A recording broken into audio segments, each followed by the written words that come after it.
Hola, muy buenas tardes a todos y todas. Bienvenidos a este segmento digital que hemos diseñado para ustedes desde la Facultad de Derecho llamado Viernes de Entrevista. El día de hoy vamos a tener a dos invitadazos que son de la casa, que son egresados a Anáhuac, que estoy muy emocionada por primera vez tener a unos egresados nuestros que van a platicar con nosotros precisamente del tema que estamos promocionando, qué está pasando con la reforma energética, la reforma constitucional. Ya está llegando aquí conmigo nuestros invitados, Rodolfo Reyes. Ahorita le vamos a dar la más cordial bienvenida. Sepan ustedes que este espacio es para toda la comunidad. Queremos que se diviertan, que sea interactivo, que sea una conversación abierta. Rodolfo, bienvenido. ¿Cómo estás? Muy bien, muchas gracias. Pues aquí te voy presentando lo que llega nuestro otro ponente, que hoy Ya, vamos a tres, ya está aquí por unirse, pero todavía no me pide, no me solicita unirse a la sesión. Te voy presentando. Rodolfo es egresado de Universidad de Anáhuac, nuestro egresado de Derecho, y además está aventando una maestría en Derecho de las Empresas también con nosotros, y él es el director del área de Infraestructura y Energía en el despacho BGBG, ¿no? Entonces, bueno, pues Rodolfo, un gustazo tenerte, va a ser un placer platicar contigo. Aquí a Luis, que ya está en la sesión, pícale ahí a solicitar unirse para que te podamos subir y platiquemos todos juntos. A ver, ya la tengo, sí, listo. justo. Vientos, ya la vi, ya la vi. Venga, pues muy bien. Muy buenas tardes, ya saben, queremos que todos se sientan con la confianza de escribirnos, preguntar, porque la idea es que pues esto fluya. Bienvenido Luis. Luis también es egresado Gracias. nuestro, egresado de Derecho también, y trabaja como Oath Counsel, precisamente igual en el área de infraestructura y energía, en este despacho que es Bello Gallardo Bonecki García, un despacho pues de primer nivel. Bienvenidos a ambos. Muchas gracias. ¿Cómo están? Pues miren, vamos a arrancar para que nuestro público vaya entendiendo de qué va esto. La primera pregunta que a mí siempre me gusta hacer es, pues, ¿de qué se trata, no? Si estamos hablando de materia energética, esto de la reforma constitucional, ¿qué estaríamos entendiendo que engloba este derecho energético? Cuéntenme un poquito de eso.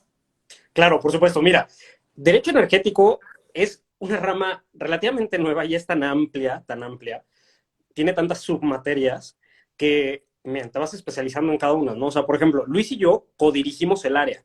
¿Por qué? Porque él tiene determinadas especialidades y yo tengo determinadas especialidades, porque es muy amplio, ¿no? Entonces, es una rama relativamente nueva. Obviamente, ya como la conocemos ahorita, surge en 2013 en México, eh, a partir de la reforma constitucional de 2013, que ahorita Luis va a hablar de ella. Y básicamente, para hablar en términos muy sencillos, de lo que se trata es el conjunto de normas que regula las relaciones entre el Estado y los particulares o los particulares en materia de energía. Ya puede ser energía eléctrica o en tema de hidrocarburos. En este sentido, derecho energético engloba cuatro áreas, ¿no? Principales, que de la primera es hidrocarburos, y tenemos upstream, midstream y downstream, ¿no? Que es toda la cadena, desde la exploración y extracción hasta el final la venta al usuario final y todos los que hay por el medio, ¿no? Transporte, almacenamiento, bla, bla, bla. Y está la parte de energía eléctrica, ¿no? Que tenemos los medios convencionales también para producirla o las energías renovables. Entonces, es una rama bastante sui generis porque, por un lado, es esencialmente de derecho administrativo, ¿no? Regula la relación, porque el Estado es el que tiene la rectoría de la política energética a través de la Secretaría de Energía. Entonces, sí regula las relaciones entre el Estado y los particulares, pero también mucho entre los particulares, porque, por ejemplo, Pemex y CFE pasaron a ser empresas, ahorita Luis nos va a explicar un poquito más de eso, pasaron a ser empresas que entran en el mercado, entonces sus contratos ya no son contratos de derecho público con los particulares, son contratos de derecho privado, ¿no? Entonces, básicamente es eso, el derecho energético, vemos de todo, hasta temas laborales, todo, porque una rama muy, muy amplia, pero pues muy apasionante. Eso es el derecho energético. No, te agradezco la explicación, Rodolfo, porque en este segmento digital también tenemos a muchos preuniversitarios que están queriendo estudiar la carrera de Derecho o alguna de nuestras tres licenciaturas. También tenemos Administración Pública y Gobierno, y este tema con todas las cuestiones de políticas públicas también rosa con eso. Y también tenemos la licenciatura en Inteligencia Estratégica, y estoy segura que también hay coyunturas sobre este tema energético que es tan estratégico para el país. Entonces, un poquito para para que tengamos todos el contexto, creo que Luis nos va a explicar qué es lo que ocurrió entonces en 2013 en el país cuando se reformó este tema. Cuéntanos, Luis. Claro, muchas gracias, Julieta, y un saludo a todos los que nos están escuchando. Pues mira, prácticamente, como bien comenta Rodolfo, vivimos durante pues, décadas en el país, ¿no? Con una monopolización de las actividades en el sector energético, tanto de hidrocarburos como de electricidad, ¿no? Y pues al final radicaban solamente en dos organismos. En este caso son Pemex, ¿no? Por la de hidrocarburos, y en electricidad CFE. Al final, los servicios relacionados solamente lo proveían, ¿no? Estas instituciones.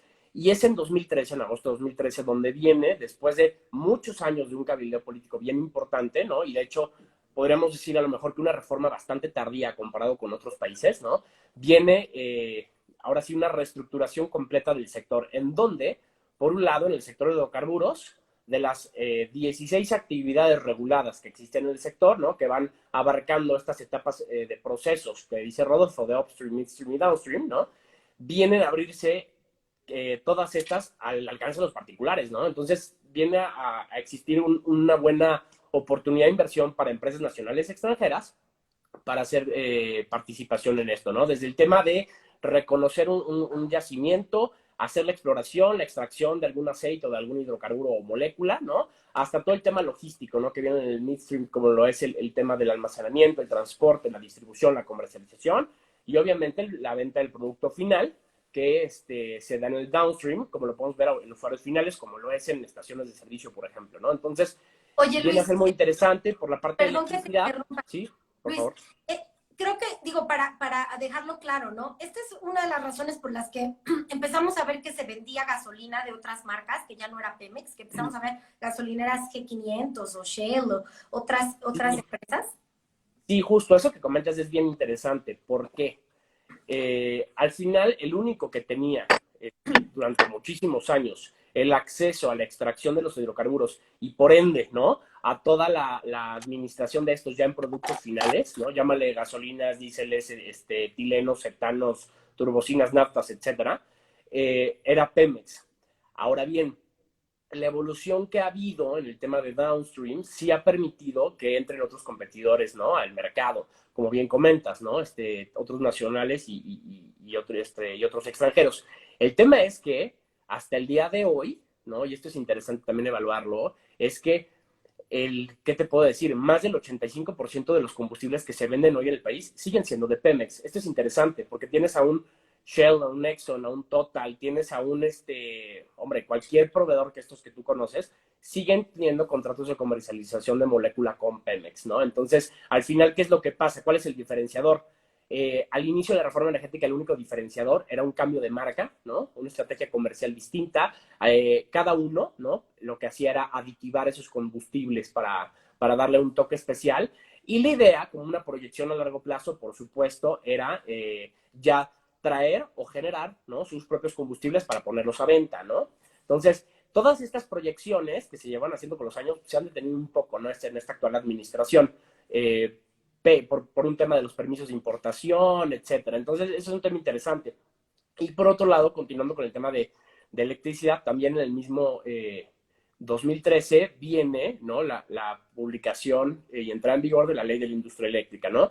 Donde las 5 actividades reguladas en el sector, que son la generación, la transmisión, la distribución, la comercialización y el suministro, pasan 3 de estas, que son comercialización, suministro y generación, al alcance de los privados, ¿no? Entonces viene un tema súper interesante, puedes ver igual empresas mexicanas extranjeras que generan su propia electricidad, ya sea para satisfacer necesidades propias o bien, ¿no? Para ponerla a venta en un mercado. Viene la instauración de algo importantísimo que es el mercado eléctrico mayorista, ¿no? Que es al final un modelo que ya se ha usado en otras latitudes, en otros países desde hace 15 o 20 años, y lo que se hace es comprar energía, ¿no? Como un mayorista o venderla como un mayorista, ¿no? Grandes bloques que al final se pueden dar a precios bastante competitivos. Y eso es bien importante al final, porque si nos damos cuenta, los grandes consumidores del país ni siquiera somos nosotros los residenciales, son los grandes industriales, ¿no? Las acereras, las minas, las cementeras, son aquellos que tienen consumos de electricidad. Yo te puedo decir de manera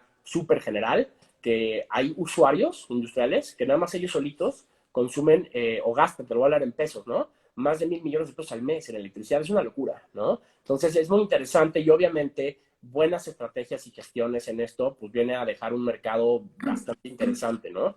Ese es, digamos que en términos generales, lo que implicó la reforma energética de agosto de 2013, ¿no? Perfecto. Oigan, ya nos están lloviendo preguntas. Aquí José Ramón, que ya es nuestro cliente frecuente, es nuestro fan, es miembro de la comunidad y se ha sumado muy activamente. Ya nos mandó dos, pero antes de entrar a esas, José Ramón, ahorita te las contestamos, no temas. Queremos más bien sentar primero las bases de qué es lo que se está proponiendo con esta reforma constitucional que ahorita está promoviendo el presidente de la República, ¿no? Para que entendamos qué es lo que está en la mesa. No Claro. sé si, Rodolfo, nos puedas ilustrar un poquito. Claro, por supuesto. Híjole, es que es un tema tan extenso y es tan corto el tiempo. Pero a ver, como mencionó Luis, la reforma energética le permitió a los particulares unirse al Estado para poder generar electricidad o poder participar en toda la cadena de los hidrocarburos, ¿no? Grosso modo. Ahora lo que propone la reforma es que le han mal llamado reforma eléctrica, pero no es una reforma eléctrica nada más, ahorita se los vamos a explicar. Es una reforma, otra reforma en materia de energía. A ver, lo que propone esencialmente es, y así empieza, ¿no? Que CFE deja de ser una empresa productiva del Estado, ¿no? Deja de estar, con la reforma energética de 2013, la CFE pasó a ser un competidor más, igual que Pemex. Siguen siendo empresas del Estado, pero con consejos de administración, ya con formas mucho de gestión de gobierno corporativo mucho más privado, ¿no? Y se suman a la regulación del resto de los particulares. Obviamente, el discurso que se ha venido dando en esta nueva administración es que con esta reforma Pemex y CFE perdieron, ¿no? Ya han perdido, ya han perdido, ya han perdido. Aquí, la verdad, es una visión un poco sesgada, ¿no? Porque justo si se empezó la reforma energética de 2013 fue porque estas empresas ya no tenían ni los recursos ni las tecnologías para poder satisfacer en un futuro las necesidades de México, ¿no? Ni en hidrocarburos, ni en electricidad. Se necesitaban los recursos y la tecnología de los particulares, ¿ok? Entonces, pero lo que dicen actualmente en unas determinadas conferencias, que ya sabemos, es que Pemex y CFE han sido robados. No es verdad, ¿no? O sea, han sido empresas, sí, bueno, fueron muy robadas en su momento, muy, muy robadas, eran la caja chica del gobierno, eso se sabe perfecto, pero pues no es algo que puedas arreglar de la noche a la mañana, se necesitaba la ayuda de los particulares. Entonces, lo primero que propone esta reforma es que la CFE deja de ser una empresa productiva del Estado y se convierte otra vez en un organismo del Estado, ¿no? Vuelve a estar bajo el control del Estado y tiene patrimonio propio, autonomía, etcétera. Otra cosa muy, muy importante es que con la reforma de 2013 se fortalecieron determinados organismos que son una mezcla entre constitucionales autónomos, etcétera, pero organismos reguladores del mercado, que son la Comisión Reguladora de Energía y la Comisión Nacional de Hidrocarburos. También, por ejemplo, el Centro Nacional de Control de Energía, el CENACE, que era el operador del Sistema Eléctrico Nacional. Entonces, con la reforma de ahorita, desaparecen, ¿no? O sea, desaparecen, la CRE y la CNH, sus atribuciones pasan a la CENER, y el CENACE, lo que hace el CENACE, pasa a la CFE, ¿no? Entonces, otra vez el Estado vuelve a centralizar absolutamente todo. Vuelve a centralizar el tema energético, lo vuelve a tomar en sus manos, como antes. ¿Por qué les digo que no es solamente una reforma eléctrica? Porque la CRE ve temas de hidrocarburos también. Y al desaparecerla, ¿qué pasa con todos los permisos de hidrocarburos? ¿Qué pasa con todos los permisos de las estaciones de servicio, de las terminales de almacenamiento, de los ductos? ¿Qué pasa? ¿Cómo va a determinar la CENER esto, no?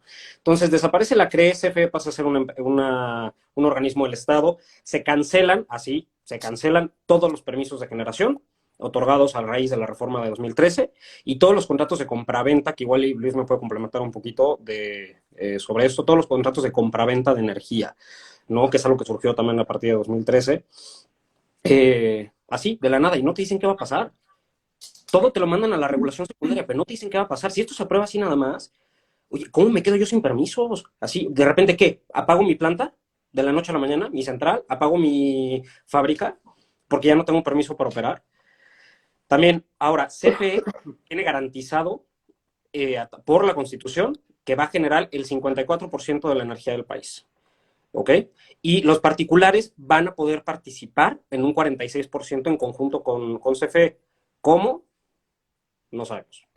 No es claro, ¿no? Todavía. Entonces, lo que se dice de esta reforma es que tiene efectos confiscatorios, ¿no? Y expropiatorios. ¿Cómo lo va a hacer? ¿Se va a adueñar el Estado de la infraestructura? No sabemos. Entonces, ¿qué más?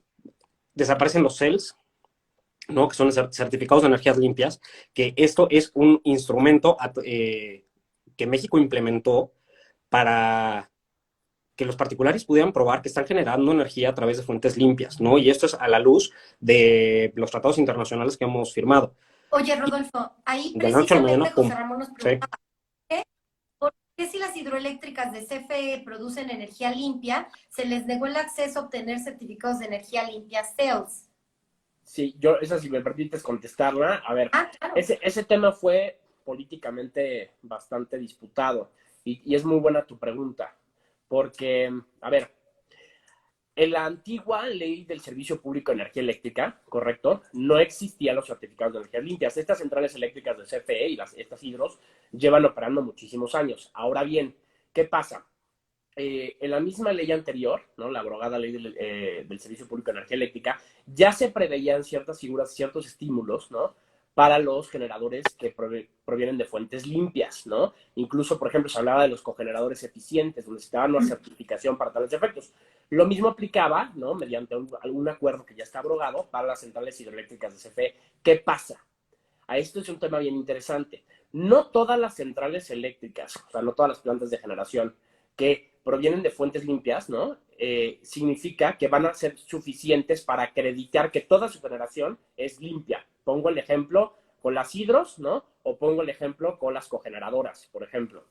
En estas, una parte, ¿no? De la generación, supongamos el 40%, sí puede calificar y otro 60% no, porque pueden tener ciertas emisiones o pueden utilizar algún otro tipo de combustible que les ayuda y eso hace que solamente una parte se pueda acreditar para tales efectos. Ahora bien, ahorita es importante, si quieres ahorita ya que empezamos a andar un poquito más, que más preguntas, les platicaré un poco de los criterios de despacho, creo que vale muchísimo la pena, porque ahí se explica, ¿no? Cómo van ordenadas en la prelación de venta las centrales eléctricas, ¿no? Incluyendo estas de CFE, y ahorita les platico el caso, ¿no? Pero si ya continuamos con las preguntas. Sí, pues no sé, Rodolfo, si te interrumpí, querías completar algo más de la idea que estabas transmitiendo. No, grosso modo es eso, ¿no? Grosso modo es eso. A ver, algo que es preocupante y lo pongo como un pre a lo que vamos a seguir platicando, es que o sea, se ha dicho, ¿no? Que con este tipo de apertura a los particulares han abusado, han robado, han esto, en el otro, pero no se ha tomado en cuenta que a partir de 2013 los particulares han invertido millones y millones de dólares para generar su propia electricidad, porque les salía más barato. Les salía más barato. No es que le estén robando al Estado, les salía más barato. Y otro tema que quiero que quede súper claro, es, a la luz de la reforma de 2013, es que la apertura de que los particulares pudieran participar en la industria de hidrocarburos, por ejemplo, no significa que el petróleo pase a ser de los particulares. Nunca ha dejado de ser de la nación. La nación siempre ha tenido la rectoría, siempre ha tenido el control, ¿no? O sea, nunca en ningún momento un particular ha sido dueño del petróleo mexicano. Y tan es así que se hizo un capítulo específico en el TIMEC, así específico como una adenda, nada más hablando de México es dueño de los hidrocarburos que están en sus subsuelos. Sí, México, sí, o sea, lo sabemos. Entonces, esto, ¿no? O sea, nada más para desmentir un poquito que particulares roban los recursos, porque no es así. Ok. A ver, aquí justo la pregunta que sigue con este tema de lo de la generación de energía eléctrica que estamos trabajando sería, ¿cómo está dividida esta generación de energía eléctrica en el país conforme a las tecnologías que existen? Para que tengamos un poquito más de nociones. Perfecto, pues miren, es que yo les contesto esta pregunta. Pues mira, en México, ¿no? Y esto es un reflejo de, la verdad, muchas latitudes, estamos conformados, ¿no? Por tecnologías, la verdad es que la mitad vía gas fire, ¿no? O sea, la quema de gas natural. Esto no necesariamente implica que es algo malo, ¿no? O que implica que es un contaminante en sí, ¿no? Como lo estaba mencionando hace poco, tecnologías como la cogeneración eficiente o los ciclos combinados, ¿no? Que secuestran emisiones del gas, De hecho, en México y en otros países cumplen con los estándares suficientes para considerarse energías limpias. Entonces es un tema interesante porque viene a desmitificar un poquito, ¿no? El tema de que solo las energías eólicas, las fotovoltaicas, las geotérmicas, etcétera, son las que son limpias, ¿no? No es así. También incluso las tecnologías que aprovechan hidrocarburos, ¿no? Como combustible pueden cumplir con estos requisitos y esto es algo interesante. En México, ¿cómo estamos conformados? Y aquí voy a meter también el tema de los criterios del despacho. En México la mitad, ¿no?, de la energía que se genera proviene de la quema de gas natural, ¿no? Tenemos alrededor de un 40% en ciclo combinado, ¿no?, que trabaja el tema de vapor en caliente y luego pasa por un ciclo de frío y aprovecha para hacer girar las turbinas, ¿no? Esto funciona en las centrales eléctricas de ciclo combinado. Y tenemos otras también térmicas convencionales, ¿no?, que representan alrededor de un 15%, ¿no? Aquí vienes ya a cumplir con la mitad de estas termoeléctricas convencionales, igual, con energía térmica haces girar la turbina y con esto se genera.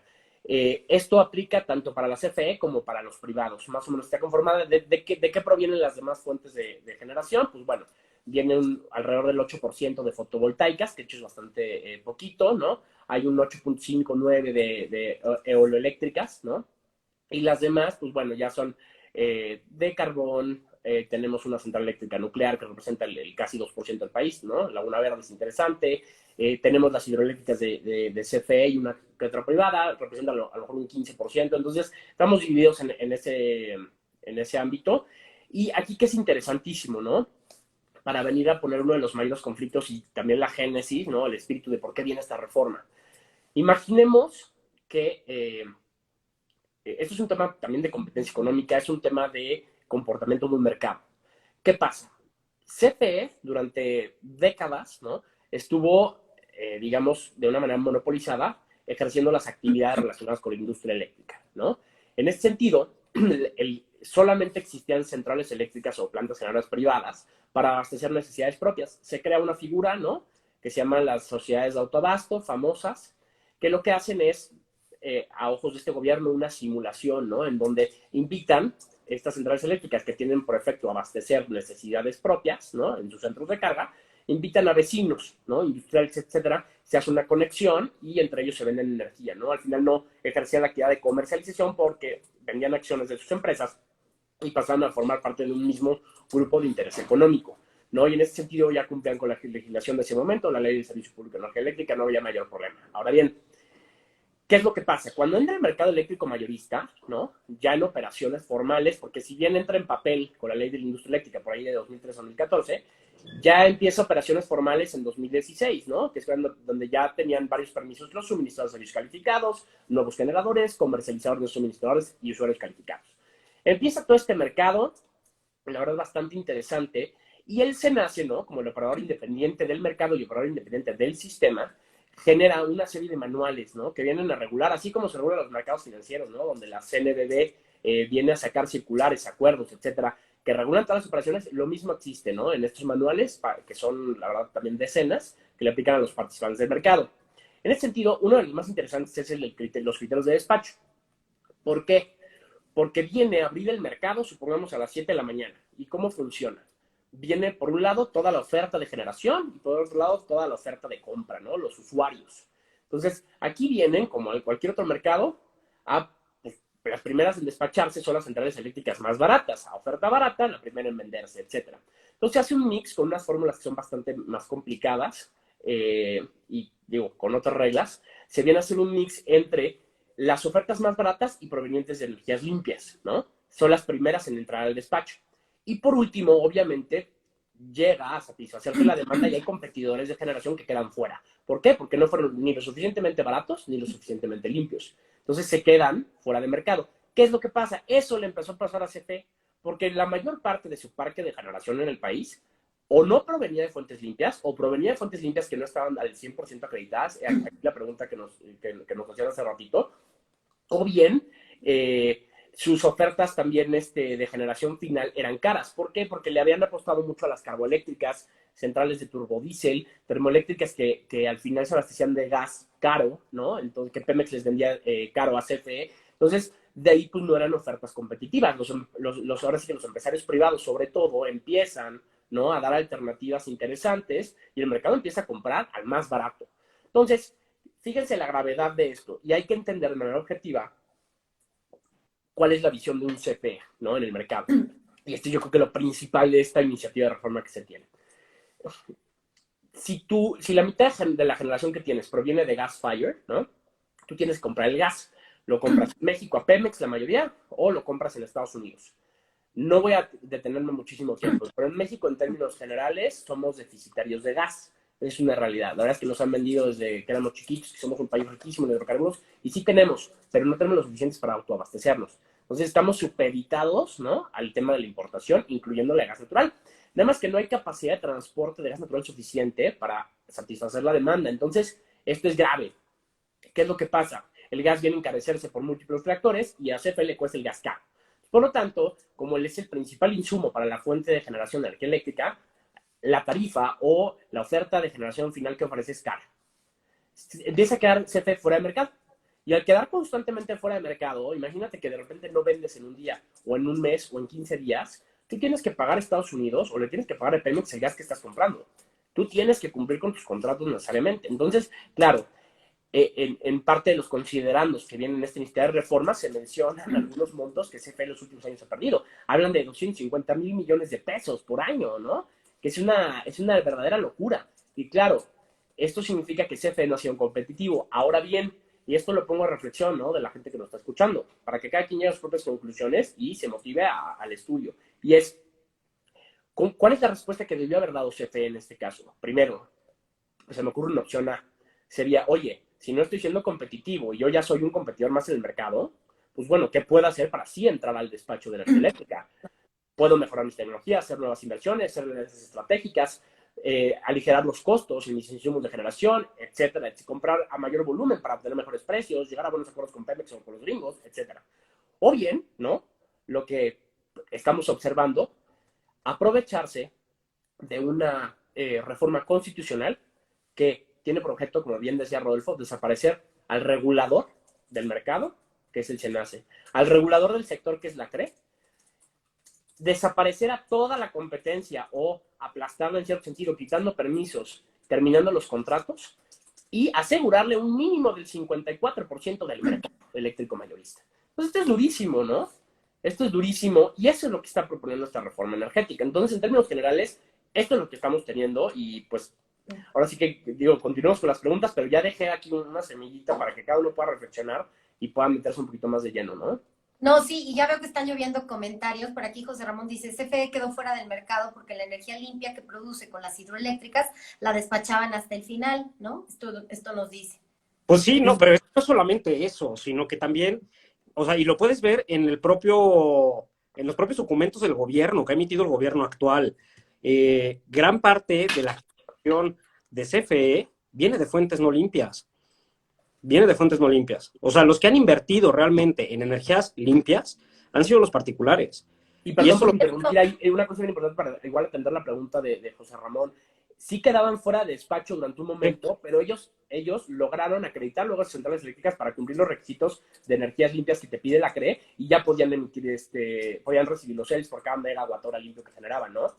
Ese es un tema. Aparte, no eran las ofertas más baratas, también por eso que ese es un tema interesante. CFE habla mucho del tema de, es que estamos basados en ofertas de costos y eso no es justo, ¿no? Y esa es una cosa importantísima y se advirtió desde el 2014. En México tenemos hoy, ¿no?, y es la primera fase del mercado eléctrico mayorista, un mercado de costos, efectivamente, ¿no? No es un mercado de precios como lo es en Estados Unidos, en CAISO o en ERCOT, ¿no? Donde sí hay un tema como funciona a lo mejor en otros mercados de commodities, ¿no? Como en Chicago, el Chicago Board of Trade, ¿no? Donde efectivamente se venden futuros, ¿no? Donde sí hay estas proyecciones de precios interesantes. En México, ¿no? Simplemente es un mercado de costos y el SENACE lo que tiene que hacer es privilegiar las ofertas baratas. La demanda quedaba satisfecha y tu CFE muchas veces quedaba fuera, con hidros o sin hidros, ¿no? Ahora, la verdad es que esto que comentan, a mí me salta de inmediato con el tema de los ODS, porque si vemos el ODS 7, ¿no? Uh-huh. Que es la agenda que se desarrolló precisamente para que todo el mundo rememos en un sentido, el ODS 7 precisamente nos habla de tener energías sostenibles y no contaminantes, ¿no? Entonces, esto que ustedes dicen de que la energía no necesariamente proviene de una fuente limpia, pues resulta pues preocupante también, ¿no? Que vayamos a retroceder en este avance que se estaba haciendo para dar incentivos a la generación de energías limpias, ¿no? De ahí me voy a la pregunta que seguramente todo el mundo nos estamos haciendo. Bueno, ¿y todo esto que va a pasar y esta regulación, a mí en qué me pega, cómo me afecta en la vida diaria, en qué se me va a traducir a mí como ciudadano de a pie? A ver, ¿qué pasa? A ver, justo. Es que justo, a mí lo que me ha impactado mucho, siguiendo toda la evolución de esta reforma en redes sociales, sobre todo, viendo los comentarios de la gente, es que la gente cree que es un tema demasiado complejo, que sí lo es, y por lo tanto prefiere no meterse, ¿no? Cuando es un tema que sí les va a impactar. Luis dijo ahorita algo que es fundamental. Nosotros importamos el 60%, entre el 60 y el 70% de los hidrocarburos que necesitamos para generar energía en México, ¿no? Entonces, entre ellos, el gas natural. No tenemos suficiente infraestructura, no tenemos suficientes terminales de almacenamiento, lo importamos a precios carísimos, porque tampoco, y más en esta administración, no se han dado ningún tipo de permiso para que los particulares puedan seguir ejerciendo las actividades que le ayudaban al Estado a bajar costos. No se han dado permiso. Entonces, ha subido muchísimo el precio de todos los insumos, ¿no? Porque como saben, pues a mayor demanda y menor oferta, pues suben los precios. Entonces, si sacan a los particulares del mercado, pues ¿tú qué crees que va a pasar? A ver, CFE no tiene la tecnología y no tiene los recursos de buenas a primeras para poder satisfacer a los mismos precios que están los particulares pagando, que además por tarifas de transmisión, a toda la población. A toda la población. Entonces, ¿qué es lo que va a pasar? Que obviamente, a ver, a CFE, y esto lo pueden ver yo también, los documentos del que ha emitido el propio Estado, a CFE le cuesta 252% más caro generar energía que lo que le cuesta a los particulares, ¿no? Entonces, esto nos va a afectar directamente. ¿Por qué creen que ha habido un tema de subida de precios en todo? En todo. En el o sea, los que hagan súper, o sea, ¿cómo ha subido el precio del súper? Que no nos digan que la inflación está en 3%, porque no es cierto. O sea, ha subido muchísimo. ¿Por qué? Porque obviamente, a ver, imagínense, aumentan los costos para importar y utilizar el gas natural, que es lo que utilizan las empresas, la mayoría de las empresas y el Estado para generar la electricidad, porque no puedes depender 100% de energías limpias, y eso me encantaría que Luis lo explicara ahorita porque lo explica muy, muy bien. Entonces, sube el precio de los insumos. Obviamente, cada vez sale más caro generar la electricidad. Obviamente, eso se lo tienes que acabar impactando a tus productos, ¿no? Y luego súmale que en el tema de hidrocarburos, porque ojo, no es una reforma eléctrica esto, es una reforma en energía.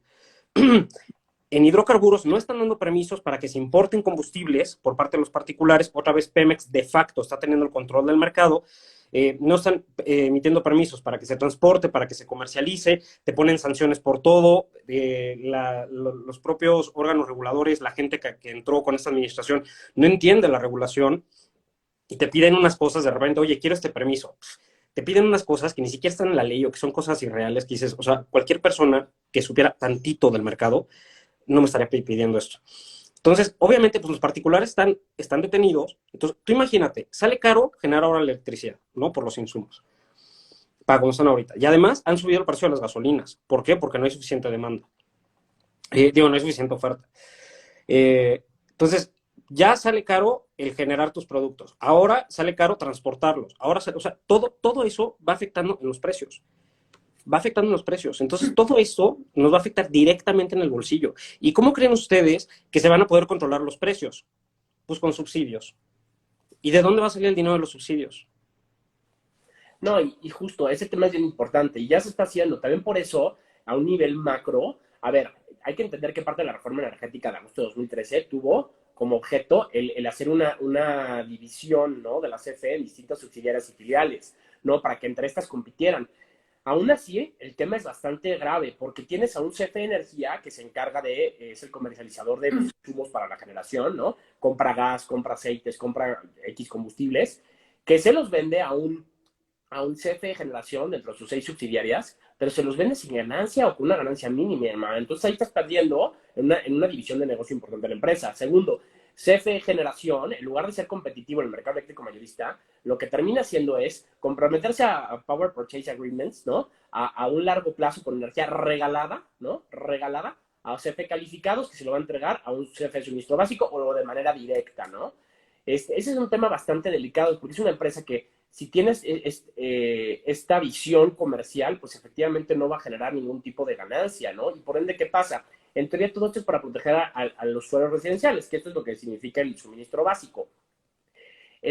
También en este transcurso en que se aprobó la reforma energética en 2013, existieron 2 nuevos permisos para el suministro básico. Se supone que 2 empresas más iban a competir con CFE en este rubro. La verdad es que se otorgaron los permisos, pero no hubo un crecimiento al respecto. Y entonces, si bien había proyecciones para los próximos años tener competencia también hasta en nuestros hogares, en esta ocasión, pues bueno, se vuelven a centralizar todas las actividades. Esto es bastante peligroso, ¿no? Y al final no va a haber manera humana de que podamos nosotros impugnar algún tipo de tarifa que nos imponga CFE suministro básico. Otra importantísima, y esto no tiene, el tema de los precios altos no solo tiene que ver con afectaciones CFE. La administración actual, y esto no es ninguna mentira, ni es un tema tendencioso, es un tema objetivo completamente, se tienen detenidos todos los proyectos de transporte de gas natural, sobre todo los ductos de internación que existen de molécula con los Estados Unidos. Esto es irreal. No hay capacidad de transporte suficiente para empacar molécula que se genere en el país. Entonces, ¿qué es lo que pasa? Y este es un dato real que les voy a dar, ¿no? En los últimos 2 años, el Senagas, que es el Centro Nacional de Control de Gas Natural, que también se encarga de ser el gestor técnico del sistema de transporte de gas, tiene a fuerzas que garantizar la CFE Energía, ¿no? Que es el comercializador del gas para que se genere la energía eléctrica en México, tiene que conseguir gas sí o sí. Y lo que están haciendo el Senagas, como no hay gas continental suficiente, o sea, molécula nacional, y no hay ductos suficientes de internación para que pase gas de Estados Unidos, tienes que mandar a traerlo de otros países. ¿Y cómo le haces? Pues ahí fíjate la diferencia. Te voy a poner un ejemplo. Y esto se refleja en la tarifa final o el precio final de electricidad dentro y fuera del mercado. Y es, a ver, tú tienes mercados de referencia, ¿no? Como puede ser el Houston Ship Channel, el Henry Hub, Katy Hub, en el sur de Texas, ¿no? Donde ahí se compra molécula de distintas. En este caso, gas natural, más o menos se ha comportado en los últimos años entre 3 a 6 dólares el gigajoule, ¿no? De gas natural. En este sentido, ¿qué pasa? Tú vas a generar, seas privado o CFE. Entonces, tienes pagando molécula de 5 dólares gigajoule. Ahora bien, yo tengo contratado en base firme capacidad de transporte. A mí me debe respetar mi base firme el Senagas. Entonces, yo tengo de todas formas que todos los días marcarlo al Senagas para hacer una confirmación del gas que tengo contratado en base firme con mi transportista. Entonces, a eso se le llama nominar. Entonces, tú nominas como industria o como generador, y le tienes que decir, oye, ¿puedo usar el 100% contratado? Y te dicen, no, no puedes porque va a haber un desabasto de gas natural. Entonces, te confirmo el 50%. Puedes operar a medios chiles. O bien, te confirmo el 10 o te confirmo 0. Entonces, ¿qué haces tú como generador? ¿Privado o CFE? Está cañón, porque dices, oye, yo tengo que generar porque si no, no va a haber energía eléctrica. Y tú me estás confirmando que no puedo usar gas natural porque va a haber un desabasto. Entonces, por eso han habido tantas alertas críticas. Por eso también, lo que te decía, tienes que comprar en otros países. Entonces, fíjate lo que ha hecho el Senagas. Y esto es real, son contratos públicos, se pueden encontrar en Google. El Senagas ha tenido que mandar comprar en algunos días gas de Japón y gas de Nigeria. Imagínate el costo logístico que implica. Sí. La licuefacción de ese gas, fíjate esto, la licuefacción del gas natural. Se está pagando, ponle de 3 a 5 dólares gigajoule, ¿no? El gas de mercado. Luego, paga la licuefacción, la puesta en el barco, el costo logístico por todo el transporte. Llega, haz la regasificación, la puesta y la inyección en el ducto, ¿no? En el punto de inyección. Y luego, paga las tarifas de transporte, paga la comercialización y luego en el punto de extracción saca el gas. Y luego imagínate que te ponen penalizaciones, los industriales y los generadores están pagando gas de entre 18 y 25 dólares por gigajoule fuera de mercado para entregar las llaves de tu central eléctrica. Y decir, Cuando el costo... hasta aquí llego. Pues por eso tenemos energía eléctrica cara, por eso también CFE queda fuera de mercado. Y los privados es un problema grave, es un problema estructural. Es de una visión de gobierno que tiene que ser mucho, mucho, mucho más coyuntural, ¿no? Es un tema bien interesante, no es tan sencillo como decir, ay, es que nos afecta a los privados. No, no va por ahí, es un tema de visión como Estado, ¿no? Hacia un mercado competitivo.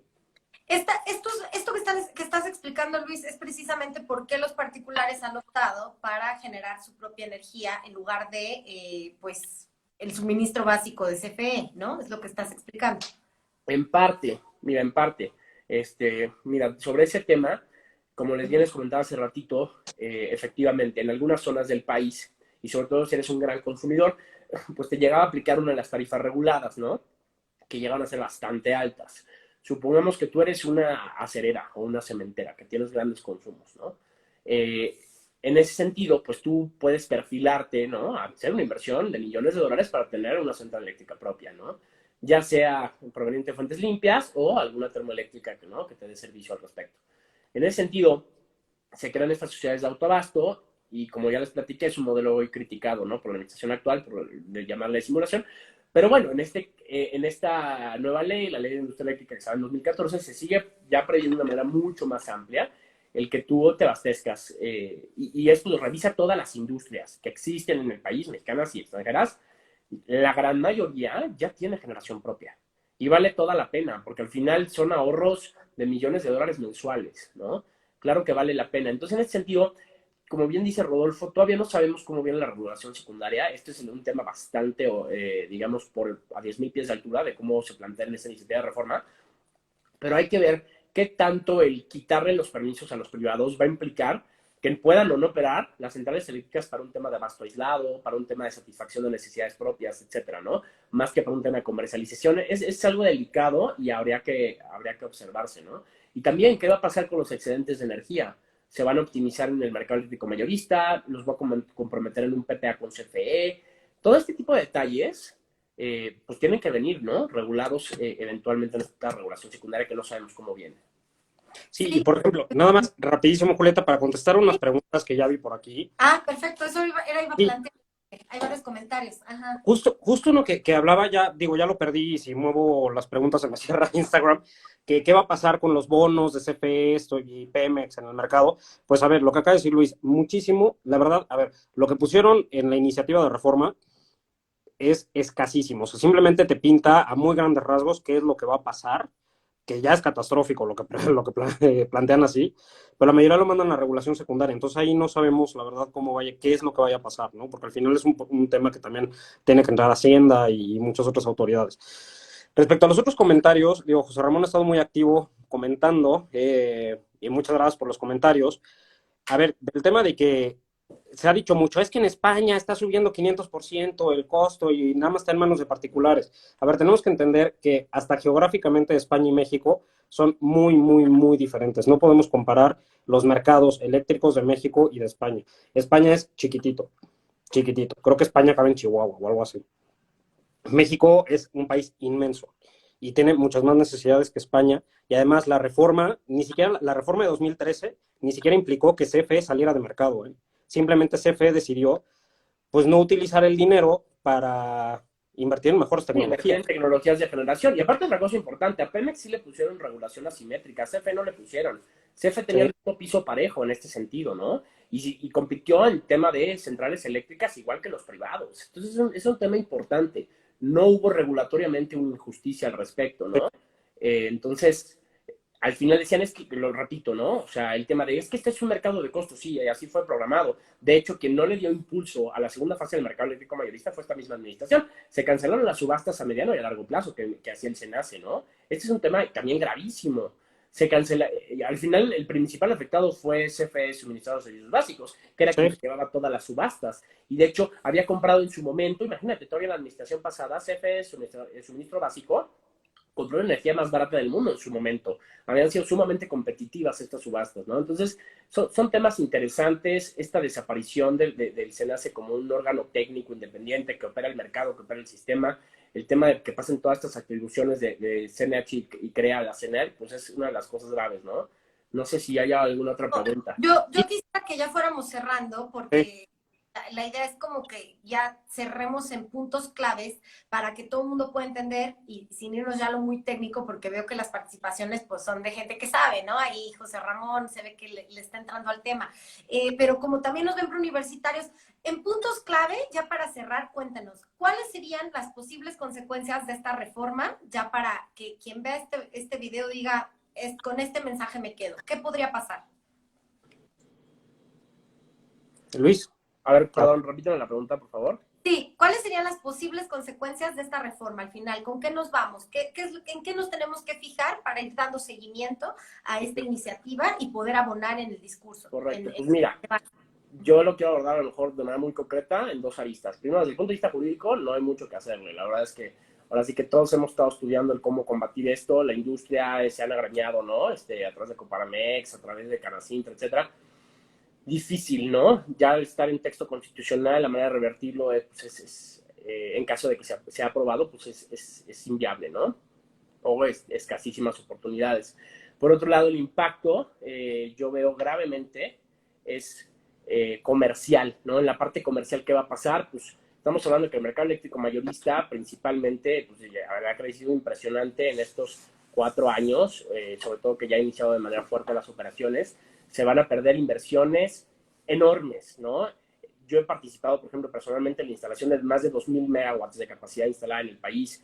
Nada más, fíjate, los proyectos que yo he participado, ¿no? Como abogado, eso implica más de 5 billones de dólares en inversión. Y estoy hablando a lo mejor de unas 10 o 15 centrales eléctricas, ¿no? Imagínate lo que significa toda la tecnología de generación, la capacidad instalada en el país. Es una verdadera locura.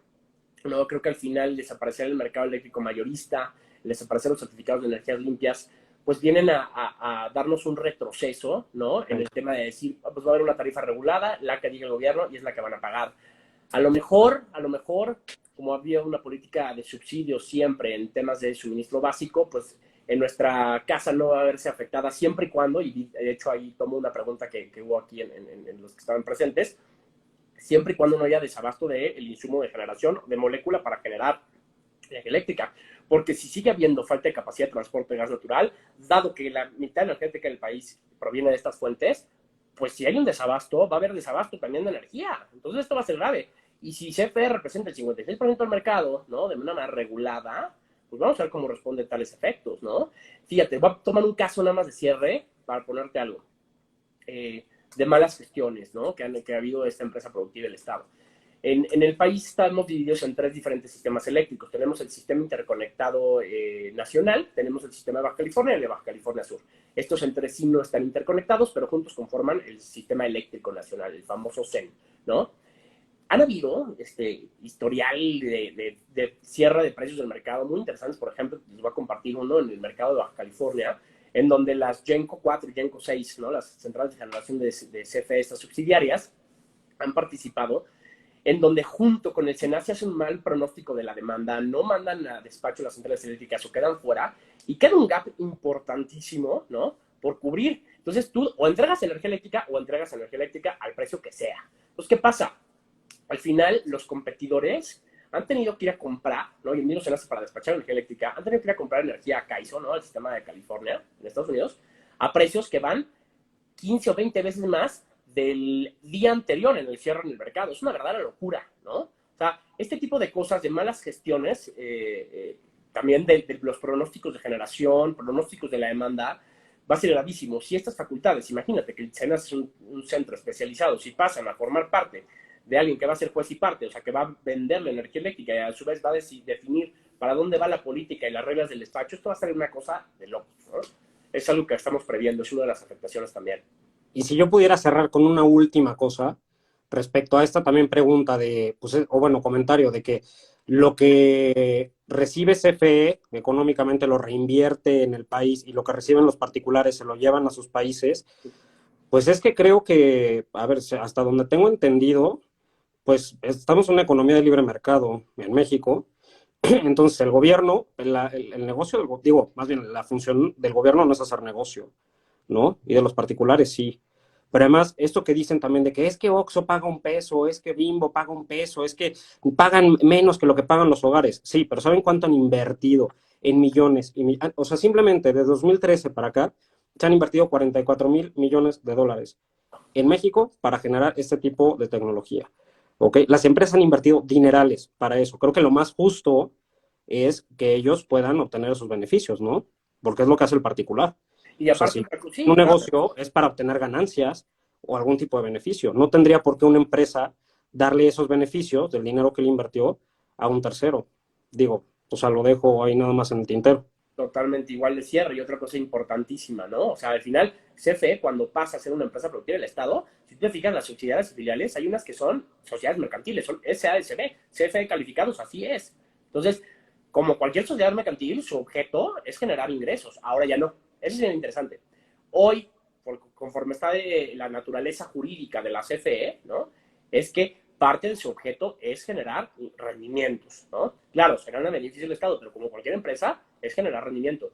Y al volverla nuevamente un organismo público que nada más da un servicio público, ya no importa si hay pérdidas, es completamente justificable porque estás prestando un servicio público, ¿no? Ya no eres una empresa. Entonces, este tema también es bien interesante, ¿no? Vamos a ver cómo va madurando y habría que ver si viene, pues también, ¿no? Una propuesta de regulación secundaria, ¿no? En caso de aprobarse, en qué términos va a venir y a ver qué pasa, ¿no? Con los mercados.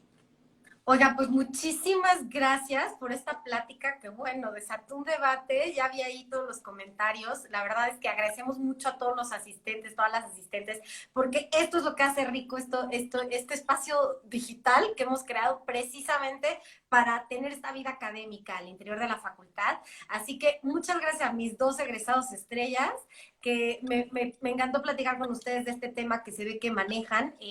Caben todavía más preguntas, creo que se podría seguir debatiendo y a lo mejor más adelante tenemos un follow-up en otro live para que nos cuenten cómo se fue desarrollando y en qué va, ¿eh? Y pues muchas gracias a ustedes, al despacho BGBG por participar con nosotros.